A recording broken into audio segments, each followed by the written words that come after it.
IPL এর ধাঁচে আয়োজিত হলো বলরামপুর প্রিমিয়ার লিগ। মেগা ফাইনালে জয়ী দলের ব্যাপক খুশির উচ্ছ্বাস।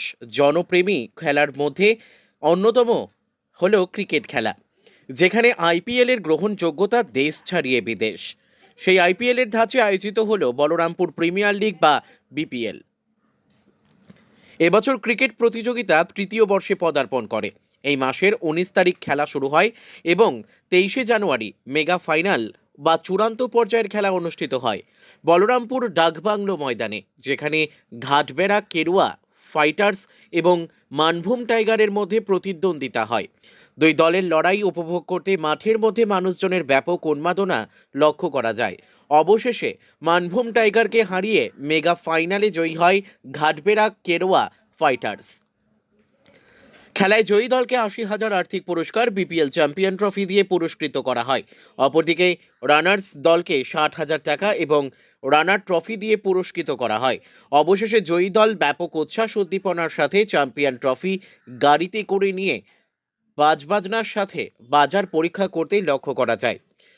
এদিন বিপিএল মেগা ফাইনালে অতিথিদের মধ্যে উপস্থিত ছিলেন পুরুলিয়া জেলার তৃণমূল কংগ্রেসের চেয়ারম্যান শান্তিরাম মাহাতো, পুরুলিয়া জেলার মেন্টর অঘোর হেমব্রম, পুরুলিয়া পৌরসভার প্রাক্তন চেয়ারম্যান নবেন্দু মাহালি, পুরুলিয়া জেলার যুব সভাপতি গৌরব সিং, বলরামপুর ব্লক সভাপতি সুমিত পান্ডা, বলরামপুর পঞ্চায়েত সমিতির সভাপতি কল্লাবতী কুমার ও জনস্বাস্থ্য কর্মাধ্যক্ষ হরি কুমার, ঘাটবেড়া কেরুয়া অঞ্চলের অঞ্চল সভাপতি সন্তোষ মাহাতো, বলরামপুর যুব সভাপতি কাজল কুণ্ডু, বলরামপুর পঞ্চায়েতের সমস্ত মেম্বার এবং খেলাপ্রেমী তথা বিশিষ্ট সমাজসেবী হীরালাল বর্মা সহ অন্যান্য বিশিষ্ট ব্যক্তিগণ।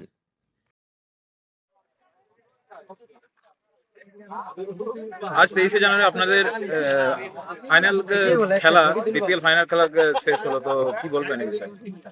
খুব ভালো লাগলো। আমাদের বলরামপুর প্রিমিয়ার লিগকে আমরা আজ থেকে 3 বছর আগে শুরু করেছিলাম। একটা মিশন ছিল আমাদের, যে ছোট ছোট ইয়াং যে সমস্ত ট্যালেন্ট যারা ক্রিকেটার আছে তাদেরকে একটা বড় স্টেজ দেওয়ার চেষ্টা আমাদের ছিল। আমাদের চেষ্টা ছিল তাদেরকে একটা প্ল্যাটফর্ম দেওয়া, যাতে মানে তারা বড় জায়গাতে পৌঁছতে পারে আগে পুরো মানে আগামী বছরে, এবং তার একটা চেষ্টা ছিল আমাদের। তার মাধ্যমে আমরা এখন তৃতীয় বছরে প্রবেশ করেছি এবং আজ সেটা ফাইনাল খেলা ছিল। খুবই ভালো লাগলো। আগামী বছর থেকে আরো বেটার করার চেষ্টা করব, এটাই আমাদের টার্গেট। এই বিপিএল নিয়ে আগামী দিনে আলটিমেটলি ভাবনা কি আছে?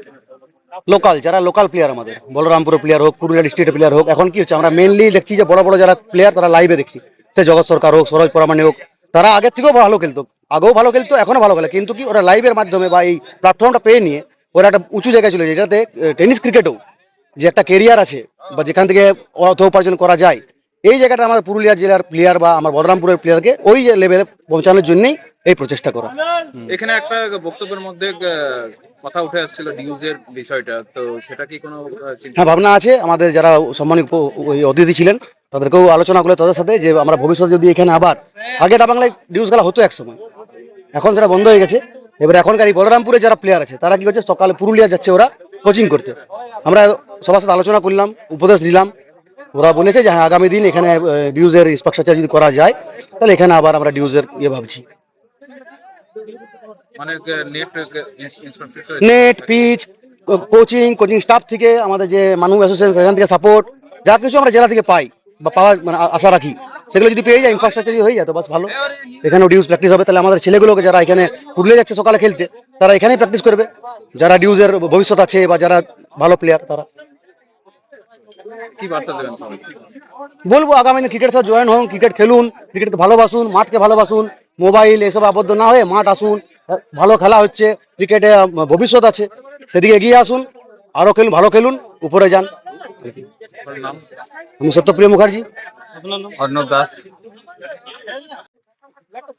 आज बीपीएल फाइनल में आप लोग चैंपियन हुए, कैसा लग रहा है, क्या बोलना चाहिए? अच्छा तो बहुत लग रहा है। फर्स्ट सीजन में भी हम लोग फाइनल में चढ़े थे बट रनर अप हुए थे, बट जिस दिन मेरा टीम बना उसी दिन हमको पता था कि हम लोग चैंपियन होंगे। तो इसमें ऐसा कुछ सोचने का हम लोग था नहीं कि हारेंगे या जीतेंगे। बाकी प्लेयर लोग भी बहुत अच्छा खेला, बट मेरा प्लेयर का कॉन्फिडेंस अलग ही लेवल पे था। जिस दिन टीम बना उसी दिन हम लोग चैंपियन थे। आपका तो कॉन्फिडेंस अलग ही लेवल दिख रहा है। ये मेरा प्लेयर लोग के चलते, लेकिन मेरा प्लेयर लोग के चलते। ठीक है, लेकिन पहला सीजन में, दूसरा सीजन में, हाँ। तीसरा सीजन था। हाँ। इसके बाद चौथा सीजन में आएगा तो क्या टारगेट रहेगा? टारगेट रहेगा कि यही टीम बना के रखे या फिर इससे भी बेटर टीम बनाए, फिर एक और ट्रॉफी लेके आए, आपको सेम इंटरव्यू यहीं पर खड़ा होकर फिर से दे। पूरा क्रेडिट कौन सा प्लेयर को ज्यादा देना? कौन सा प्लेयर नहीं, सारा प्लेयर का मोरल हाई था, जोश हाई था, कोई एक प्लेयर नहीं। हाँ, गणेश दा, मोहित भैया, सोहेल, विनिंग शॉट, सब अपना अपना रोल अच्छा से निभाया, सारा प्लेयर का एफर्ट्स था, सब लोग मिलके जिताया। अरे बादल, बादल मेरा दोस्त ये हमारा टीम का जान है। क्या बोलना चाहेंगे? क्या मैसेज देना मतलब क्या मैसेज चाहेंगे कि अगला सीजन जो हो और बेटर, लीग और बड़ा हो, विनिंग प्राइस और ज्यादा, लड़का लोग को और मौका मिले, बस यही चाहेंगे और कुछ नहीं। आपका नाम? मेरा नाम अभिषेक कुमार बर्मन। आपका टीम का नाम? टीम का नाम घाटबेड़ा केरवा फाइटर्स। বিপিএল এর মেগা ফাইনাল, আপনি ফাইনাল উঠেছিলেন, হ্যাঁ, লাস্ট সময় ফাইনালে হেরে গেলেন, কি বলবেন সেই বিষয়ে? কি আর বলবো, একটু ভুলের জন্য, একটা ক্যাচ মিসের জন্য হেরে গেলাম। কি রকম লাগছে আপনার? করুন না, পরের বছর উইনার হব আবার। কি বার্তা দেবো? বার্তা দেওয়ার কিছুই নেই। এই বছর আমরা ফার্স্ট টিম করেছিলাম, ফার্স্টে ফাইনাল উঠেছি। প্রথমে বছরে এই বছর প্রথম আমাদের। টিম করেছিলেন। হ্যাঁ, পরের বারে আবার করব, আর পরের বারও উইনার হওয়ার চেষ্টা করব, উইনার হব। মানে হাল ছাড়বেন না? একদমই না, হাল ছাড়া যায়? কি নাম আপনার? মনোজ মাহান্তি, কোন টিম আপনার? মানভূম টাইগার।